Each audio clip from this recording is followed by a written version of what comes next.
The year is 301 AD, Alexandria, Egypt. A baker opens his shop at dawn. He's been baking bread in this same shop for 20 years. His father baked here before him, his grandfather before that. This morning he places fresh loaves on the counter. A customer enters, a regular, a dockworker who buys bread every morning on his way to the harbor. The baker says, "That'll be 50 denarii.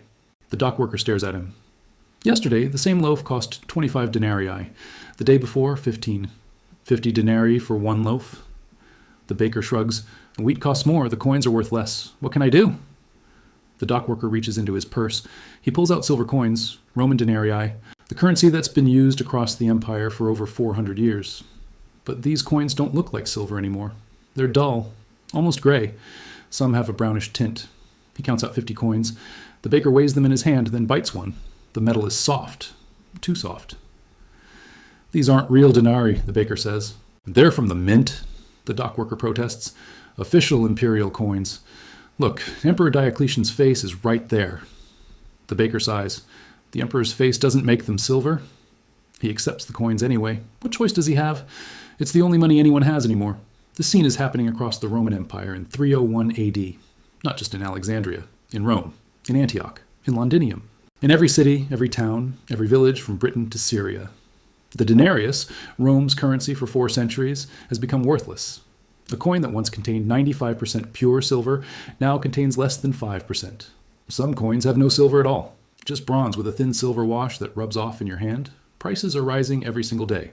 A loaf of bread that cost 2 denarii in 200 AD costs 50 denarii in 301 AD.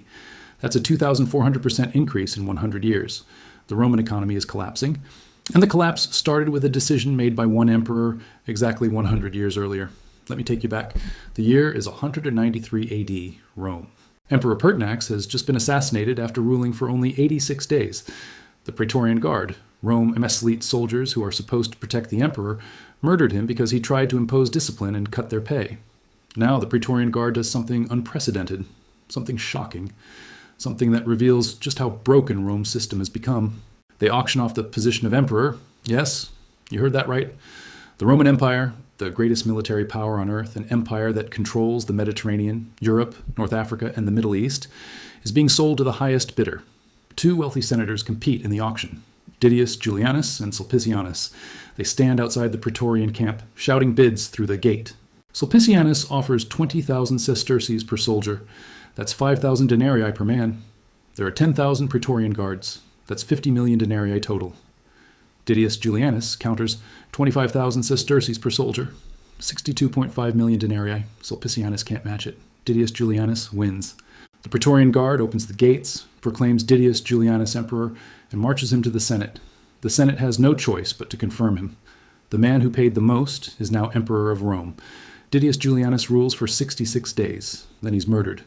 Another emperor takes his place, Septimius Severus. And Septimius Severus learns a crucial lesson from the auction. The army doesn't serve Rome. The army serves whoever pays them the most. So Severus does what any rational politician would do in a situation. He raises soldiers' pay, significantly. A legionary who earned 300 denarii per year under the previous emperor now earns 500 denarii under Severus. A 67% pay increase. The soldiers love him. They're loyal. Severus rules for 18 years, a long reign by the standards of the 3rd century. But there's a problem. Where does the money come from? Rome's treasury is already strained. Decades of wars on the frontiers against Germanic tribes in the north, Parthians in the east, have drained resources. The empire isn't expanding anymore. No new conquests means no new plunder, no new slaves, no new wealth flowing into Rome. Severus needs money to pay his soldiers, and he needs it now, so he makes a decision that will destroy the Roman economy for the next century. He debases the currency. Let me explain how Roman currency worked. The denarius was Rome's standard silver coin. It had been introduced in 201 BC, over 400 years before Severus. For centuries, the denarius was stable, trusted, accepted everywhere from Britain to Mesopotamia. The reason? It contained real silver, 95% pure silver. When you held a denarius, you were holding actual precious metal. The coin had intrinsic value. Even if the Roman government collapsed tomorrow, that silver was still worth something. You could melt it down, sell it, trade it. But in 194 AD, Septimius Severus issues a new denarius. This new coin looks almost identical to the old one. Same size, same weight, same image of the emperor's head on one side, Roman gods are military victories on the other. But there's a difference. The new denarius contains only 85% silver. The remaining 15% is copper and other base metals. Most people don't notice immediately. The coins still look silver. They still feel substantial. Merchants accept them. Soldiers spend them. Severus mints millions of these debased coins. He uses them to pay the army. The soldiers are happy. They're getting more coins. They don't realize those coins are worth less. And here's the key. Severus keeps the same face value. The new coins are still called denarii. They're still officially worth 1 denarius, but they're not. They contain 10% less silver than the old denarii, which means they're worth 10% less. This is inflation, not the gradual natural inflation that happens in growing economies. This is government-created inflation, monetary debasement, the oldest economic crime in history, and once it starts, it doesn't stop. Severus dies in 211 AD. His son Caracalla becomes emperor. Caracalla has the same problem his father did. He needs money. The army expects pay increases. The frontiers need defending. Rome needs grain shipments from Egypt. Aqueducts need repairs. Roads need maintenance. But the treasury is still empty. So Caracalla does what his father did. He debases the currency further. The denarius under Caracalla drops from 85% silver to 50% silver. Half silver, half copper. Now people start to notice. The coins don't look as shiny. They tarnish quickly. When you bite them, a common way to test silver purity, they're softer than they should be. But what can anyone do? These are official imperial coins. Refusing them is illegal. Merchants who reject the new denarii can be prosecuted, even executed for treason. So people accept the coins. And prices start to rise. A merchant who sells olive oil knows the coins he receives today contain less silver than the coins he received last year. So when someone wants to buy oil, he charges more denarii to compensate for the lower silver content. Everyone does this. Bakers, weavers, blacksmiths, landlords. The result, prices double, then triple. The government responds by minting even more coins. More debased coins. The cycle accelerates. Caracalla is assassinated in 217 AD. For the next 50 years, Rome enters what historians call the crisis of the 3rd century. Between 235 and 284 AD, 49 years, Rome has 26 emperors. That's an average reign of less than 2 years per emperor. Most are assassinated. Some are killed in battle. A few die of plague. One is captured by the Persians and used as a human footstool before being skinned alive. It's chaos. And every single emperor faces the same problem. They need money to pay the army, because without the army's loyalty, they'll be murdered and replaced. So every emperor debases the currency. By 250 AD, the denarius contains 40% silver. By 260 AD, 5% silver. By 270 AD, 2% silver. By 280 AD, the denarius is essentially a bronze coin with a thin silver coating. You can rub the silver off with your thumb. At this point, calling it a silver coin is a joke. It's a token. A piece of metal stamped with the emperor's face and a promise that it's worth something. But it's not. Here's what happens when you destroy a currency.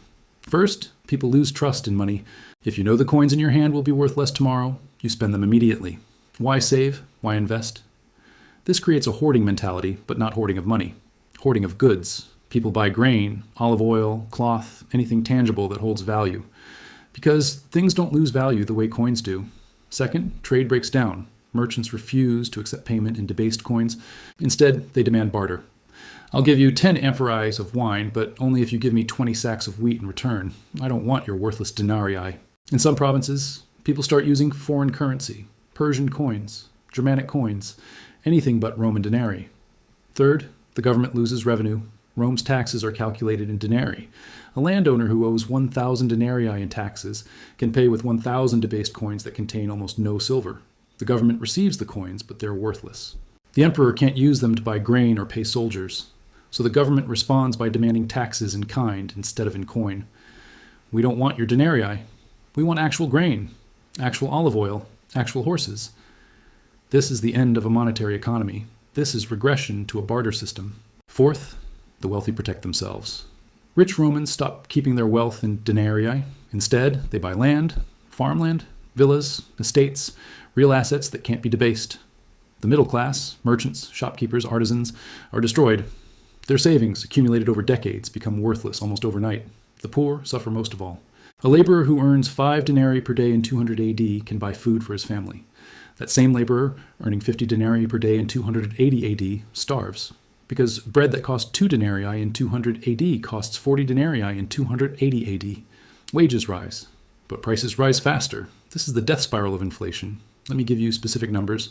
In 200 AD, under Emperor Septimius Severus, here's what things cost in Rome. A modius of wheat, that's about 8.5 liters, costs half a denarius. A tunic costs 15 denarii. A day's wage for a skilled laborer is 4 denarii. A modest house in Rome rents for 500 denarii per year. Now let's jump to 301 AD, just 100 years later. That same modius of wheat costs 100 denarii, a 200-fold increase. The tunic costs 3,000 denarii, a 200-fold increase. The laborer's daily wage is 200 denarii, a 50-fold increase. But notice, wages rose 50 times. Prices rose 200 times. The laborer is earning more denarii, but he can afford less than his grandfather could. This is the cruelty of inflation. It looks like prosperity. Look, everyone's earning more money. But it's an illusion. The money is worthless. By 284 AD, the Roman Empire is on the brink of collapse. The currency is destroyed. Trade has broken down. Provinces are seceding. Germanic tribes are invading the northern frontier. Persia is conquering territory in the east. Plagues are sweeping through cities. The population is declining. Then a general named Diocletian seizes power. Diocletian is a tough, pragmatic soldier from the provinces. He's not a philosopher. He's not an idealist. He's a man who sees a problem and tries to fix it with brute force. And the biggest problem is the currency. Diocletian looks at the denarius and sees what everyone else sees. It's worthless. Nobody trusts it. Nobody wants it. So in 294 AD, Diocletian tries something radical. He issues a new coin, the Argentius, a real silver coin like the denarii of old, 95% pure silver. He hopes this will restore confidence. People will trust the new coin. Trade will resume. It doesn't work. Why? Because there's not enough silver in the imperial treasury to mint enough argenti for the entire economy. Most people never even see the new coins. They're still using the old debased denarii. So Diocletian tries something even more drastic. In 301 AD, he issues the Edict on Maximum Prices. The Edict on Maximum Prices is one of the most famous and most disastrous government interventions in economic history. Diocletian's logic is simple. If prices are too high, make it illegal to charge high prices. The edict lists over 1,000 goods and services and sets maximum legal prices for each one. Wheat, maximum price 100 denarii per modius. A tunic, maximum price 3,000 denarii. A carpenter's daily wage, maximum 50 denarii. A teacher's monthly salary, maximum 200 denarii. A lawyer's fee for a court case, maximum 1,000 denarii. The penalties for violating the edict are severe. If a merchant charges more than the maximum price, he can be executed. If a customer pays more than the maximum price, he can be executed. Diocletian believes this will stop inflation. It doesn't. Here's what actually happens. Merchants look at the maximum prices and realize they can't make a profit. Wheat costs them 120 denarii to produce, but they can only sell it for 100 denarii. They lose money on every sale, so they stop selling. Bakers stop baking. Weavers stop weaving. Carpenters stop building. Why produce goods if you're forced to sell them at a loss? The result? Shortages. Massive shortages. People can't find bread at any price because bakers aren't baking. The legal price is 100 denarii, but there's no bread available. A black market emerges. If you have connections, you can buy bread for 300 denarii. Illegal, risky, but it's the only way to eat. The edict on maximum prices is a catastrophic failure. Within a few years, it's quietly abandoned, unenforceable, ignored. Diocletian's attempt to control prices by decree has failed for the same reason every price control in history fails. You can't legislate away economic reality. If the currency is worthless, prices will rise. No law can stop that. By 305 AD, Diocletian abdicates. He's exhausted. The empire is barely holding together. The currency crisis continues for another 50 years. Different emperors try different solutions. None of them work. It's not until Constantine the Great, ruling from 306 to 337 AD, that Rome finally abandons the denarius entirely and introduces a new currency, the solidus, a gold coin. But that's a story for another time. For now, let's pause here and ask the question, how did Rome, the most powerful empire in history, destroy its own currency? The answer is coming in the next part. And the pattern we're about to uncover has repeated in every empire, every nation, every government that's ever tried to solve its problems by printing money. Let me tell you what happened to the people who lived through Rome's currency collapse. Marcus is a grain merchant in Ostia, Rome's port city. In 200 AD, his grandfather built a successful business importing wheat from Egypt and selling it to Roman bakers. The family saved their profits in denarii, solid silver coins that held their value for generations. By 250 AD, Marcus inherits the business and discovers the family's savings are worthless. The chest, containing 10,000 denarii, enough to buy 3 houses in 200 AD, can now barely buy 1 month's worth of grain. His grandfather's lifetime of work has evaporated. Marcus tries to continue the business, but it's impossible. Egyptian suppliers refuse to accept Roman denarii. They want payment in gold or grain for grain barter. Marcus can't compete. He sells the family business to a wealthy senator who can afford to pay in gold. Marcus becomes a laborer in his 70s, working at the docks he once owned ships at. This story repeated across the empire. The middle class, the merchants, the artisans, the shopkeepers who formed the backbone of Roman economy, was destroyed. But the wealthy, they survived. They even thrived. Wealthy senators owned land, vast estates, farmland that produced grain, olive oil, wine, real assets that couldn't be debased. When the denarius collapsed, land values rose. A senator who owned 5,000 acres of farmland in 200 AD found that same land worth 10 times as much in 280 AD, not because the land changed, but because the currency collapsed. The rich got richer. The middle class was destroyed. The poor starved. This is what currency collapse does. It's not a neutral event. It redistributes wealth from those who hold currency to those who hold assets. Now, let's talk about why this happened.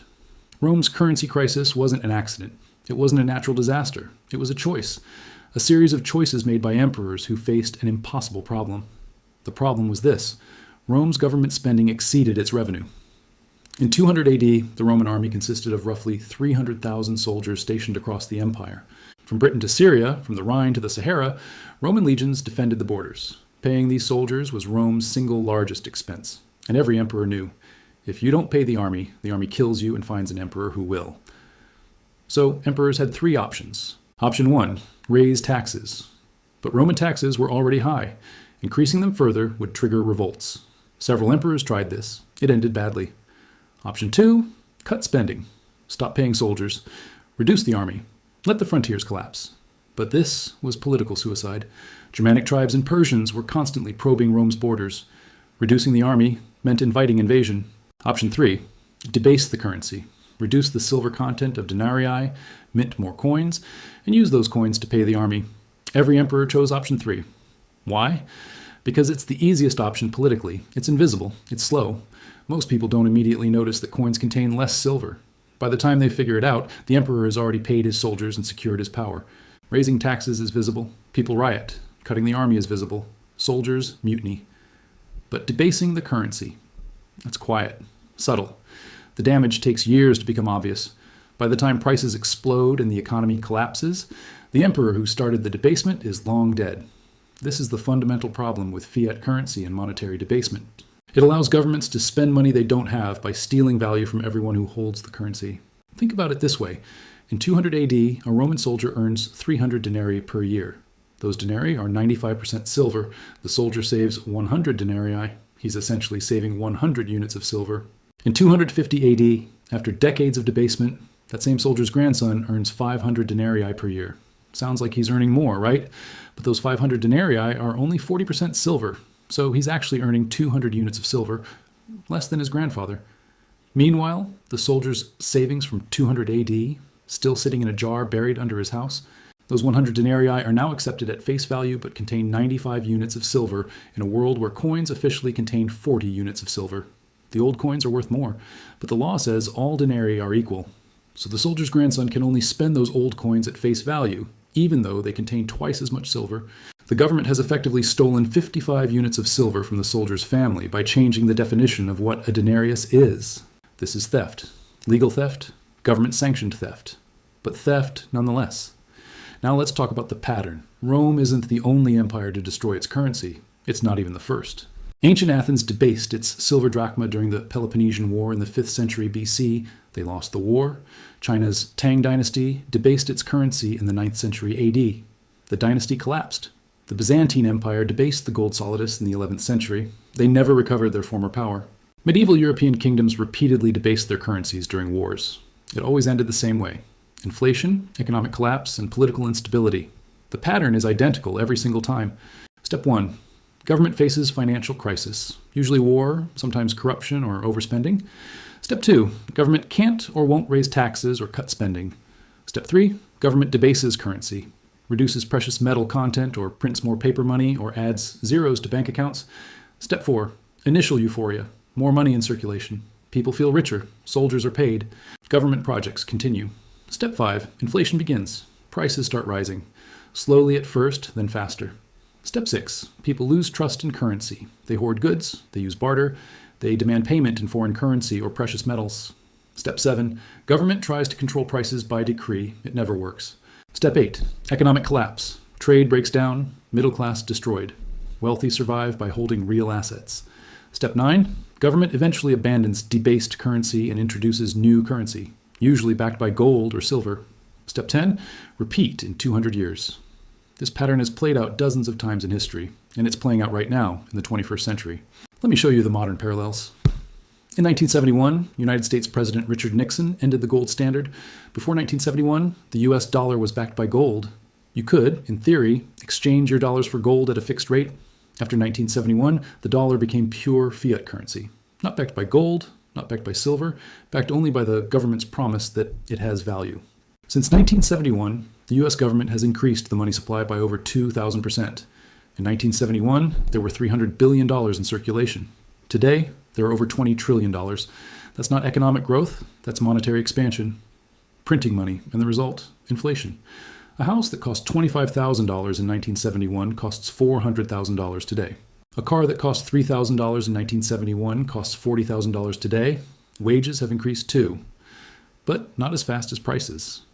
This is the exact same pattern as Rome. The currency is being debased, not by reducing silver content. There is no silver in modern currency, but by increasing the money supply. The effect is identical, or consider Venezuela. In 2013, Venezuela's currency was the bolivar.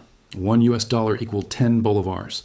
The Venezuelan government, facing budget deficits, printed money, massive amounts of money. By 2018, $1 US equaled 250,000 bolivars. By 2021, $1 US equaled 4 million bolivars. Prices in Venezuela rose by over 1 million%. A loaf of bread that cost 10 bolivars in 2013 cost 5 million bolivars in 2021. Venezuelans' savings were destroyed. People who had saved money for retirement found their life savings couldn't buy a week's worth of groceries. The pattern is identical to Rome. Government prints money, inflation explodes, currency collapses, middle class destroyed, or consider Zimbabwe. In 2008, Zimbabwe experienced hyperinflation so severe that the government issued a $100 trillion banknote. $100 trillion for a single note. That note couldn't buy a loaf of bread. The Zimbabwean dollar became worthless. The government abandoned it and switched to using US dollars and South African rand. The pattern repeats. So why do governments keep doing this? If history shows that monetary debasement always ends in disaster, why does every government eventually try it? The answer is simple. Because the alternative is politically impossible.